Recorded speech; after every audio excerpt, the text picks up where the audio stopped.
पूरी रात जागरण करके और भाव में एकदम चिल्ला के रोना हुआ। पहली बार जे हुई प्रायः दर्शन तो भगवान विश्वेश्वर विश्वनाथ जी के ही, बस इसके बाद पहली बार कहीं श्री विग्रह के दर्शन, ललित त्रिभंगी मुरली मनोहर ठाकुर जी की। अब वो वेश जटाजूट वाला और अरुण वस्त्र, भगवा वस्त्र, अब वो प्रभावित हुए रुदन देख करके वहां के जो, तो अंदर से तुलसी दल, माखन, मिश्री, माला, ये जे ही वो प्रसाद मिला तो और रुदन, क्योंकि वो एक अलग दशा होती है जब प्रथम। अब वहां तो पैसा चढ़ना शुरू हो गया हमारे, कोई 100 कोई 50, भावुक जनों का देश है, चल दिए। तो इससे और पुजारी जी प्रभावित थे। एक वयोवृद्ध थे, वो आए, कहाँ से आए हो बाबा? तो कहा काशी से। कहाँ जाना है? वृंदावन। वृंदावन में कहाँ? रमण रेती। हाँ, रमण रेती। अब हमें क्या पता कि रमण रेती गोकुल वाली रमण रेती। तो उन्होंने एक टेम्पो पे बैठाला, वो अटल्ला चुंगे पे उतार। एकादशी का दिन था, परिक्रमा चल रही थी। तो कहा रमण रेती कहाँ है? उनका कौन सी रमण रेती? 2 रमण रेती हैं। अब तो संशय में पड़ गए, हम तो केवल रमण रेती जानते। बोले ले चलते। यहाँ आके उतार दिया। ये जो चौराहा है, भगवान दास चौराहा जिसे कहते, यही अपने सुनरक वाला। बोले यही रमण रेती। तो ये इतनी भीड़ कहाँ जा रही? बोले परिक्रमा हो रही वृंदावन की। कुछ नहीं, 1 रुपया पास नहीं, एक व्यक्ति को नहीं जानते, बस एक अलौकिक आकर्षण। आप देख रहे श्री धाम वृंदावन की शरण में हुए तो आप देख रहे वृंदावन कैसे वास दे रहा है। किसी के भी बहकावे में आकर की आपकी व्यवस्था हम वृंदावन वास की कर देंगे, आप दिल्ली आ जाओ, आप अमुक जगह आ जाओ, आप अमुक व्यवहार नहीं। वृंदावन के बसत ही अंतर जो करे आने, तेहि सम शत्रु न और को मन बच के यहाँ जाने। उसके बराबर कोई शत्रु नहीं जो हमें वृंदावन से बाहर कर दे, चाहे रुपया हो, पैसा हो, मित्र हो, कोई हो। ये नियम लेना चाहिए, ले लेना चाहिए नियम, नहीं तो धोखा हो जाएगा। सेवा कुंज में रोज सोहनी सेवा और वृंदावन वास, और कुछ आए बाहर के जन, उन्होंने कहा कि अब जैसे पास बैठने लगे, प्रियता दिखाने लगे, तो बताना ही। उन्होंने बताया कि हमारी 500 शुगर है, ऐसा ऐसा। और वह बाबा आप चलो ना, हम अच्छे डॉक्टरों से दवा करा देते हैं। अब ये लोग तो जानते नहीं, संसारी लोग, कि हम कितना बड़ा अहित कर रहे हैं। अगर इनके प्राण छूट गए बाहर तो हिसाब किताब हम थोड़ी दे पाएंगे। वृंदावन के जीव को बाहर इसीलिए नहीं ले जाना चाहिए, वो कहे भी तो नहीं ले जाना चाहिए। वो ले गए और वही शरीर पूरा हुआ। और जब सुना हम कि अमुक का शरीर वहां पूरा हो गया, और बहुत अंदर क्लेश हुआ। यद्यपि जो प्रियालाल के हैं वो कहीं भी तो प्रियालाल संभालते हैं, पर चूक हो गई ना। तेहि सम शत्रु न और को मन बच के यहाँ जाने। शरीर तो छूटना ही है, जिस घड़ी छूटना होगा उस घड़ी छूटेगा, जैसे छूटना होगा वैसे छूटेगा। हम वृंदावन नहीं छोड़ेंगे। वृंदावन छुड़ाने वाले को सबसे बड़ा शत्रु मानना चाहिए। तो एक बार तो घर आ जाओ ना, 10-5 दिन रुक के चले आओ। उसी 10-5 दिन में शरीर छूट गया तो नहीं। तुम्हें आना है वृंदावन धाम, आओ हमसे मिलो, दर्शन करो, बिहारी बिहारी जी के, तुम्हारा सौभाग्य, हम नहीं जाने वाले। ऐसी निष्ठा रखनी चाहिए। वृंदावन के वास को जिनके नाही हुलास, माता मित्र सुता द्वितीय तज ध्रुव तिनको पास। वृंदावन के वास का जिनके हृदय में उत्साह नहीं, उल्लास नहीं है, ऐसे लोगों का स्पर्श भी नहीं करना चाहिए। जो हमें वृंदावन वास के लिए निषेध करे, वृंदावन के प्रति हमारी भावना में अंतर डाल दे, हमको उससे दूरी बना के रखना है, हमें स्पर्श भी नहीं करना है। ऐसी निष्ठा से यदि हम वृंदावन वास करें तो श्रीपाद प्रबोधानंद जी कह रहे हैं कि श्री वृंदावन रसमत्ता, राधा असाधारण रतिमत्ता। ये किशोरी जी की असाधारण रति से आपको मत कर देगा, मस्त कर देगा, रसमत कर देगा। श्री कृष्णोन्मद रति तृष्णे लीला धत्ते स्मरणशीला।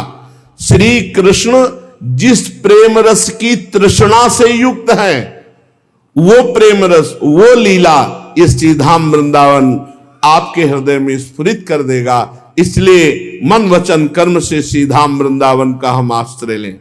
चलते हैं श्रीमद् भागवत महापुराण, जिसमें श्री युधिष्ठिर जी महाराज राजसूय यज्ञ में देवर्षि नारद जी से प्रश्न करते हैं। उस प्रश्न में ब्रह्मचर्य आश्रम का, ब्राह्मण क्षत्रिय वैश्य और चतुर्वर्ण और ब्रह्मचर्य गृहस्थ वानप्रस्थ सन्यास, इन सब आश्रमों का यथावत वर्णन किया। श्री युधिष्ठिर जी ने प्रश्न किया कि हम यति धर्म को और सुनना चाहते हैं। नारद जी कहते हैं कि जो यति है उसको केवल शरीर का परिग्रह लेना चाहिए। परिग्रह में केवल शरीर रूपी वस्तु, शरीर के अतिरिक्त और सब कुछ छोड़ देना चाहिए। संन्यास धर्म यहां से प्रारंभ होता है। तो जब संन्यास दिया जाता है तो बड़ी कारुणिक स्थिति होती है। दिगंबर करा दिया जाता है, नंग धड़ंग, और गंगा जी में खड़ा किया जाता है। और ये जो पहला सूत्र है कि देह मात्रावशेषिता, ऐसे हाथ उठा के बोलो, कौन है इस जगत में तुम्हारा, क्या है? बोले गंगा में खड़े होकर कह रहे भगवान श्री नारायण के सिवा और कोई नहीं। तब शुरुआत होती है संन्यास धर्म की। जो प्रक्रियाएं हैं संन्यास धर्म की, पहला यहां से कि गंगा में खड़े होकर बोलो कौन है तुम्हारा, बोले भगवान नारायण के सिवा कोई नहीं हमारा।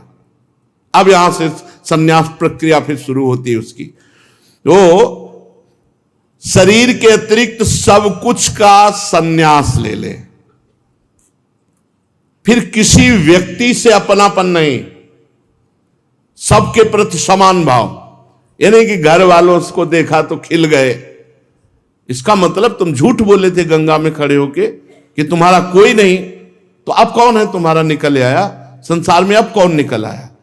ये बहुत कठिन है, बहुत कठिन है। विरक्त संन्यास ये बहुत कठिन है। गुरु कृपा से जिस दिन से घर से निकले थे उस दिन के बाद कभी एक कवल भोजन नहीं किया, कभी एक रात नहीं रुके। संन्यास के बाद कभी जिंदगी में दोबारा उस क्षेत्र में नहीं गए। उस नगर गांव घर तो बहुत दूर की बात, उस ब्लॉक में नहीं गए। पूरा जीवन हो गया। किसी भी व्यक्ति से, घर वालों को पता भी नहीं रहा जिंदा है कि मरे कुछ समय के बाद, जब हमारी यात्रा गंगा किनारे की। ये तो वृंदावन में पता चला उनको कि हाँ है, नहीं तो पीछे गंगा की यात्रा, काशी की वास, यह कहीं किसी का कोई फोन की सृष्टि तो बहुत कम समय में हुई है। और गंगा किनारे कहां फोन, कौन फोन। किसी भी व्यक्ति से अपनापन नहीं, सन्यासी का पहला लक्षण। किसी भी व्यक्ति से अपनापन नहीं, किसी वस्तु से अपनापन नहीं, किसी स्थान से अपनापन नहीं। गुरु कृपा से ऐसा ही सन्यास धर्म भगवान की बड़ी विशेष कृपा रही कि कभी झोला नहीं रहा कि उसमें 2-4 अचला रखे हैं। एक अचला पहने, एक लंगोटी पहने हैं, एक कमर में लंगोटी हुए, और यहां एक अचला ऊपर नहीं, एक ही अचला, 2 लंगोटी और एक कमंडल। बस सर्दी गर्मी बरसात वैसे ही एक स्थिति में रहना। संन्यास धर्म बड़ा कठोर धर्म है। हम कभी रोए हों ऐसा कभी नहीं, कभी भाव आ गए और रो गए, कभी ऐसा नहीं हुआ, कभी नहीं। किसके प्रति रोए, कभी ऐसा नहीं है। एक गांव में एक रात ठहरने का नियम लेकर विचरण करें। पूरे गंगा किनारे भ्रमण में एक बार एक गांव में गए थे। वर्षा हो रही थी, सर्दी का समय था, शरीर एकदम सांवला पड़ गया कि अब लगा कि रात्रि काटने के लिए कुछ गर्म जगह चाहिए, नहीं तो हो सकता है कि अब हम कल सुबह चल ना पावे। एकदम शीतल, वो जब सर्दी का समय, तो एक गांव में गए कि डर लगता था, क्योंकि जवान शरीर है और बनावट ऐसी शरीर की थी कि कोई विश्वास नहीं मानेगा कि महात्मा है या बनावटी है, नाटक है। अब 23, 24, 25 की अवस्था कौन रखेगा अपने दरवाजे पे। तो गांव के बाहर देखा एक जानवर बंधे हुए थे, तो उनसे कहा कि आप हमें एक रात्रि के लिए वास की व्यवस्था करेंगे। तो उनका हाँ व्यवस्था करेंगे, जहां भैंसे बंधी वहीं किनारे तुम भी लेट जाओ। उनका हाँ। तो उनका ओढ़ने के लिए तो देखो हम गांव के लोग हैं, कंबल देंगे नहीं, तुम लेके भाग जाओ। तो कहा, तो बोले जो भैंस को उड़ाते हैं वो हम बोरा दे सकते हैं। हमका पक्का दे दीजिए आप। वो बोरा ऐसे डाला तो शरीर गर्म हुआ। हम कहा 4 बजे यहां से निकल जाएंगे, बोरा यहीं मिलेंगे आपको। पूरे गंगा जी की यात्रा में एक ये केवल वास रहा है, नहीं तो वृक्ष के नीचे या किसी आश्रम में ऐसे कभी कंबल नहीं लिया आश्रम वासियों से। जैसी स्थिति उसी स्थिति, बड़ा आनंद रहता था। ब्रह्मचर्य का एक प्रभाव होता है और लक्ष्य का एक दृढ़ नियम होता है, उसमें एक अद्भुत आनंद रहता है। ये संन्यास धर्म। वस्त्र पहनने में केवल लंगोटी और उसके ऊपर ढकने के लिए, कौपीन के ऊपर ढकने के लिए थोड़ा सा वस्त्र, जिससे गुप्त अंग ढक जाए। इसके अलावा कोई कपड़े नहीं रखे सन्यासी के लिए। यदि वस्त्र पहने तो पहले तो केवल कौपीनवंता, खलु भाग्यवंता, केवल लंगोटी धारण करे। अगर ऐसा है तो जितने से जांग ढक जाए बस उतना वस्त्र एक गमछा की तरह ऐसे धारण करे। हम एक ही वस्त्र ऐसे धारण करते थे जो यहां छाती से बांध ले, बस यहीं जांग तक जाए, और जब तक कोई आपत्ति ना आवे तब तक कोई दूसरा वस्त्र न ले। आपत्ति का मतलब जैसे भीषण बुखार है, शरीर खूब ठंडी से युक्त हो रहा है, तो कुछ वस्त्र उस समय तत्काल के लिए ले ले, नहीं तो नहीं। आश्रम के चिन्ह केवल दंड और कमंडल। आश्रम के चिन्हों को तब तक धारण करे जब तक अवधूत स्थिति नहीं आती, नहीं वो भी जैसे उड़िया बाबा ने दंड भी गंगा जी में विसर्जित कर दिया। सन्यासी को चाहिए कुछ भी संग्रह परिग्रह नहीं। देखो इसमें लिखा है वह कोई भी वस्तु संग्रह न करे। संग्रह के लिए बस पेट ही है, जो मिला डाल लिया, नहीं मिला तो नहीं मिला, कल के लिए क्यों रखे, परसों के क्यों। इतनी हरितिकी का टुकड़ा रखने के कारण महाप्रभु चैतन्य देव ने अपनी सेवा में जो थे उनसे कहा चलो गृहस्थी में जाओ, तुम विरक्ति सन्यास के लायक नहीं हो। एक हरितिकी का टुकड़ा जो महाप्रभु भोजन प्रसाद पाने के बाद मुख शुद्धि के लिए हर का टुकड़ा ऐसे वो रख लिया महाप्रभु के लिए। महाप्रभु ने कहा चलो तुम ब्याह करो, घर गृहस्थी में रहो, त्याग सन्यास के योग्य नहीं। सन्यासी को चाहिए शांत, हर समय शांत, भगवत परायण, किसी भी व्यक्ति का आश्रय न ले। इसीलिए घाट का आश्रय लिया कि घाट में केवल महादेव जी का अधिकार। घाट में रह रहे जो महादेव जी व्यवस्था करेंगे वही। वर्षा होती तो जो मंदिर हैं खुले रहते छोटे छोटे उनके दरवाजे, बस उसी में लेट गए, नहीं तो बाहर घाट में। इस संपूर्ण विश्व को कार्य कारण से अतीत परमात्मा स्वरूप देखकर बस शांत अपनी आत्मा में रमण। बड़ा आनंद का मार्ग है। ऐसा ना समझे कि जैसे कहा जाता है कि बड़ा शुष्क मार्ग है, तो कभी स्वाद ही नहीं लिया तो जानो क्या ब्रह्मानंद। ब्रह्मानंद है, कितना आनंद है। शंकर सहज स्वरूप सम्हारा, तो लागी समाधि अखंड अपारा। अपार अखंड आनंद की समाधि लग गई। कोई साधारण मार्ग है। अब नहीं जानते हो तो कह दोगे कि बड़ा शुष्क मार्ग है। आत्मदर्शी सन्यासी जागरण और सुषुप्ति की अवस्था में रहे, जागरण और सुषुप्ति की संधि, न सोता हुआ न जागता हुआ, हर समय परमात्मा में स्थित, अपने स्वरूप में। भवबंधन से मुक्त होने के लिए जब सन्यास लिया गया तो केवल शरीर का परिग्रह, एक कौपीन, एक वस्त्र, कोई और परिग्रह नहीं, रखने के लिए कोई पात्र नहीं, पेट ही पात्र है। किसी व्यक्ति से बड़ा आनंद का मार्ग है, बड़ा आनंद का मार्ग है, सच्ची मानिए। वो आनंद की लहरें जिसमें कई कई दिन भोजन न मिलने पर भी एक अद्भुत आनंद, वो देखा है। ना तो शरीर की पीड़ाओं का और न शरीर की वंदना का अभिनंदन, शरीर की पीड़ाओं की परवाह नहीं, कोई प्रणाम नमस्कार, बिल्कुल कहीं कोई उसका आदर ही नहीं। जीवन केवल परमात्मा स्वरूप। एक संत भगवान को देखा, वहां से और वैराग्य बढ़ा। एक कन्नौज की तरफ फतेहगढ़ के आगे घटिया घाट है, अब कुछ नाम परिवर्तन हो गया है। उस घाट में जब हम कुछ दिन रुके गंगा के किनारे, तो एक संत को देखा कि वो केवल एक पतली सी मार्किन और एक लंगोटी, एक से एक त्यागी मां, और सर्दी का समय। और हमें लगा कि यार हमारे जीवन को धिक्कार, हम अपने को त्यागी समझते हैं और ये वयोवृद्ध हैं और इतना त्याग।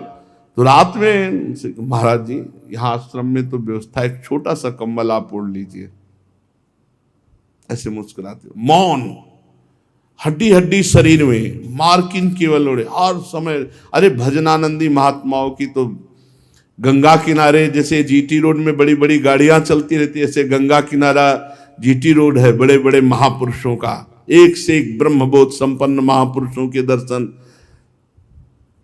बस फिर अंदर से लगा कि कमंडल फेंका, अचला फेंका, लंगोटी फेंका, दिगंबर।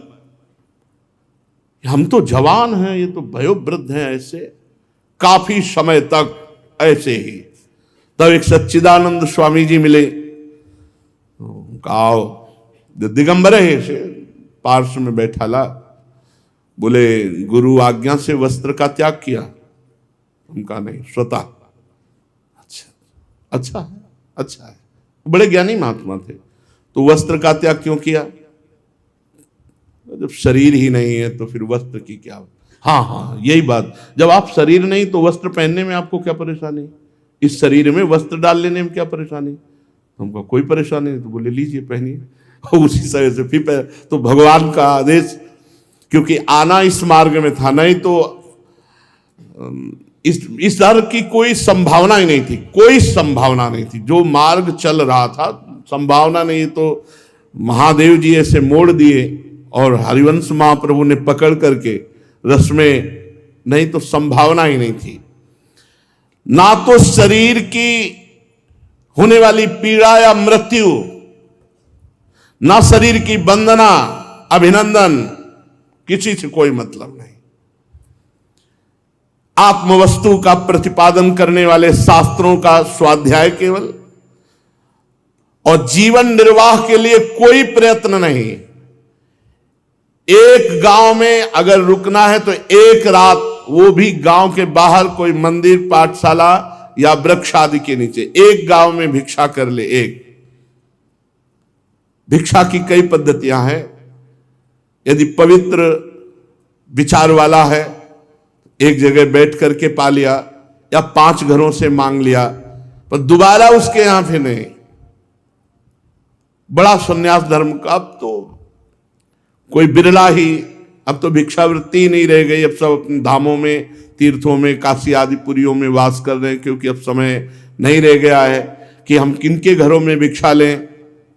जीवन निर्वाह के लिए कोई प्रयास न करे। जीवन निर्वाह भगवान के द्वारा होगा। अपने विरक्त होकर जीवन निर्वाह के लिए व्यवस्था न करे, कोई व्यवस्था नहीं। और कई कई दिन भोजन न मिलने पर भी वो क्षोभ को प्राप्त न हो, प्रयत्न न करे कि चलो आज भिक्षा नहीं मिली है कहीं भी नहीं, एक बार मांग लिया नहीं मिला, प्रारब्ध खत्म। बहुत सी मंडली न जुटावे, व्याख्यान न दे, बड़े बड़े कर्म का आरंभ न करे, ये सन्यासी के लिए निषेध है। शांत, मौन, समदर्शी, एकांत सेवी सन्यासी अपने रहने के लिए आश्रम न बनावे, निषेध किया गया। अपने रहने के लिए आश्रम न बनावे। साधु के रहने की व्यवस्था ऐसे होनी चाहिए जैसे चूहे ने बिल बनाया और सांप रह गया और अपना निकल गया, ऐसे ही है। अपने ये मेरा है ऐसा कहीं संबंध नहीं होना चाहिए। बस एक जैसे थोड़ी देर स्टेशन में बैठे हैं, बढ़िया है, लेकिन भैया जाना है, गाड़ी आएगी, अपनी गाड़ी में बैठेंगे चले जाएंगे, हमारा कुछ नहीं स्टेशन में। ऐसे ही जीवन व्यतीत करना चाहिए, हमारा नहीं, अपना कुछ नहीं है, कहीं भी अपना नहीं है। और गुरु कृपा से ऐसे ही जिस जगह रह रहे वो जगह नहीं हमारी, उसका बिल भी जिसका फ्लैट है आज भी भर रहा है, हर व्यवस्था कर रहा है। भगवान की कृपा से आज भी ऐसा नहीं कि प्रेमानंद मर गए अंगूठा लगा लियो और दस्तखत करवा लियो नहीं तो चला जाए, कुछ नहीं। जैसे घर से भगवान ने निकाला था आज भी वैसे ही है, कोई वस्तु हमारी नहीं है। हाँ, अब सत्संग है तो उन्होंने हाल बनवा दिया है और उसके लिए एक व्यवस्था कर दी, सत्संग कर लिए। वास है तो वास की व्यवस्था उन्होंने कर दी, अपना नहीं है कुछ। सरकारी कागज में कहीं भी प्रेमानंद नाम नहीं है, कहीं भी बैंक में कहीं भी नहीं है, और जीवन में कभी नहीं। इसे स्वीकार इसीलिए किया है कि भगवत कार्य हो रहा है तो चलो हाँ कर दो, लेकिन तुम चार मिल करके, हम कहीं नहीं है। और तुम्हारा ठेका हम लेते हैं, यदि आज्ञा के अनुसार धर्म के अनुसार चलोगे तो ना तुम्हें ये फंसा पाएगी ना माया फंसा पाएगी। न ये मेरी न ये तेरी, ये वृंदावन भूमि है, श्री जी की है, श्री जी का जस गाओ, चलो श्री जी के पास, इसके लिए व्यवस्था है। तो सन्यासी को चाहिए अपने रहने के लिए भी वो निर्माण की व्यवस्था ना करे, ऐसा शास्त्र आज्ञा करते हैं। और वो चाहे तो अपने आश्रम के सन्यास चिन्हों को छोड़ सकता है, शास्त्र आज्ञा कर रहा है। अगर वो चाहे तो सन्यास के चिन्ह ना यतेर आश्रम प्रायो धर्म हेतुर महात्मन शांतस्य समचित्तस्य बिर्भयादुत वा त्यजेत, वो अपने आश्रम चिन्हों को त्याग सकता है। उसके पास कोई आश्रम का चिन्ह ना हो, परंतु वो अपने आत्मानुसंधान में ही मगन रहे, व्यवहार में नहीं, एकांत। ऐसे भी सन्यासियों के दर्शन हुए। किसी भी तरह का आप जान ही नहीं सकते सन्यासी है, किसी भी तरह का कोई भी लक्षण।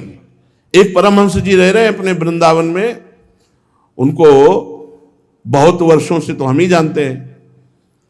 बनियान किसी के घर में सूख रही है तो अंगूछा किसी के घर में सूख रहा है, भोजन कहीं होगा तो शयन कहीं होगा, बाल भोग कहीं हुआ तो, और ये ब्रजवासियों के घर में रहते हैं, किसके घर में मिलेंगे ये कुछ पता नहीं।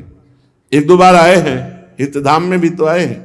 उच्च कोटि के जो महापुरुष होते हैं उनको समझना बड़ा मुश्किल। वो आश्रम के चिन्हों को धारण करे चाहे छोड़ दें, उनके पास कोई आश्रम का ना चिन्ह हो, पर वो आत्मानुसंधान में मगन रहे, व्यवहार प्रपंच में नहीं। अत्यंत विचारशील होने पर पागल जैसे दिखाई देने चाहिए, शास्त्र आज्ञा करता है। बहुत ज्ञानी होने पर भी पागलों जैसा व्यवहार होना चाहिए। और ऐसे बहुत से संत हमें काशी में मिले जो उच्च कोटि के ब्रह्म ज्ञानी, लेकिन व्यवहार ऐसा, लोग कुल्हड़ चाय पी के ऐसे ऊपर मार रहे हैं। देखा तो हमका गजब हो गया है, विश्वनाथ जी बड़ी विचित्र लीला है। वो ऐसे जा रहे नंग धड़क, ऐसे कुल्हड़ चाय पी के ऐसे फिर वो तालियां बजा रहे हैं ऐसे, और वो गंभीर मुद्रा में जा रहे हैं। अत्यंत प्रभावशील तपस्वी होने पर भी साधारण पुरुषों की दृष्टि में पागल और गूंगे से ज्यादा नहीं। ऐसी स्थिति दिखाओ कि पागल है, गूंगा है, बिल्कुल दिमाग नहीं, असाधारण प्रभाव, संकल्प कर ले तो एक क्षण में नष्ट हो जाए, असाधारण प्रभाव। युधिष्ठिर जी, इस विषय में महात्मा लोग एक प्राचीन इतिहास वर्णन करते हैं, वो परम अवधूत शिरोमणि दत्तात्रेय जी का और भक्तराज प्रहलाद का संवाद। एक बार भगवान के परम प्रेमी भक्त श्री प्रहलाद जी कुछ मंत्रियों के साथ लोगों के हृदय की बात जानने के लिए गुप्त रूप से विचरण कर रहे थे। पहले राजा लोग कुछ अपने निज अंग सेवियों को लेकर भेष बदल करके घूमते थे साधारण वेश में, समाज में क्या हो रहा है, क्या शासन शैली चल रही है। स्वयं राजा लोग ऐसे साधारण वेश में घूमते थे। तो घूम रहे थे तो देखा कि पृथ्वी पर एक अवधूत लेटे हुए हैं। पर प्रहलाद जी उच्च कोटि के महात्मा, दृष्टि गई तो बोले साधारण तो है नहीं, इनके नेत्रों की ज्योति बता रही कि कोई उच्च कोटि के हैं। पर कोई आश्रम चिन्ह नहीं, कंठी तिलक कोई कुछ नहीं, बाहरी कोई ऐसी वेशभूषा नहीं जिससे जाना जा सके महात्मा।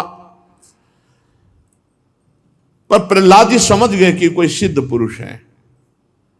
भगवान के परम प्रेमी प्रहलाद जी समीप गए और साष्टांग दंडवत प्रणाम किया, विधि पूर्वक पूजा की और यह प्रश्न किया, भगवान आपका शरीर उद्योगी और भोगी पुरुषों के समान बहुत हष्ट पुष्ट है। उद्योगी नाना प्रकार के व्यापार आदि करने वाला, अच्छे अच्छे पदार्थ खाने वाला, व्यायाम आदि करने वाला, ऐसा बलिष्ठ आपका शरीर है। संसार का नियम है कि उद्योग करने वाले को धन मिलता है, धन वाले को भोग प्राप्त होता है, भोगियों का ही शरीर पुष्ट होता है जो अच्छे अच्छे पदार्थ पाते हैं। पर आप पढ़े हैं, कोई उद्योग तो कर नहीं रहे, पर आपका शरीर बता रहा है कि बहुत हष्ट पुष्ट है। और आपके पास धन भी नहीं है क्योंकि दिगंबर पड़े हो, फिर भोग कहां से प्राप्त होंगे? और बिना भोग के इतना स्वस्थ शरीर कैसे है आपका? यदि सुनने योग्य बात हो तो हमें बताओ। देखने में तो आप बड़े विद्वान, समर्थ और चतुर दिखाई देते हैं, बड़े अद्भुत आप हैं, पर आप पढ़े हुए हैं। देखने में आप लग रहे हैं कि आप कोई बहुत बड़े विद्वान ज्ञानी महात्मा हैं। आप पढ़े हुए हैं, इसका क्या कारण है? नारद जी कहते हैं, धर्मराज, जब प्रहलाद जी ने भगवान अवधूत शिरोमणि दत्तात्रेय जी से प्रश्न किया, तब दत्तात्रेय जी ने कहा, भक्तराज, श्रेष्ठ पुरुष तुम्हारा सम्मान करते हैं। सुनो, मनुष्यों की कर्मों की प्रवृत्ति और उनकी निवृत्ति का क्या फल मिलता है, ये तुम तो ज्ञान दृष्टि से जानते ही हो। देखो, तुम्हें क्या समझाना, अनन्य भक्ति के कारण देवादिदेव भगवान नारायण सदा तुम्हारे समीप रहते मैं देख रहा हूं। अवधूत शिरोमणि दत्तात्रेय जी कह रहे हैं, तुम्हारी अनन्य भक्ति से प्रभावित होकर कभी भगवान तुम्हारा साथ नहीं छोड़ते, हर समय भगवान नारायण तुम्हारे साथ है, ये मैं देख रहा हूं।